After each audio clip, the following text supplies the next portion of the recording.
సమాజంలో రకరకాల వ్యక్తులు ఉంటారు. కొందరు ధనికులు, మరికొందరు నిరుపేదలుగా ఉంటారు. కొంతమంది ధనికులు తమ వద్ద ధనం ఉందని తాము గొప్పవారని భావిస్తూ ఉంటారు. తమ స్థాయి గొప్పదని, తమ స్థాయికి తగిన వ్యక్తులతోనే స్నేహం చేయాలి లేదా కలవాలి అని భావిస్తూ ఉంటారు. ఇది సరైన ఆలోచన కాదు.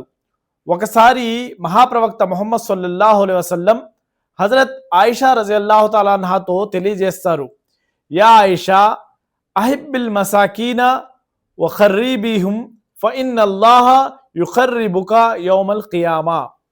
ఆయిషా, నిరుపేదల పట్ల ప్రేమ కలిగి మెలుగు, వారిని దగ్గర చేర్చుకో, అల్లాహ్ నిన్ను ప్రళయ దినాన తనకు చేరువుగా చేసుకుంటాడు.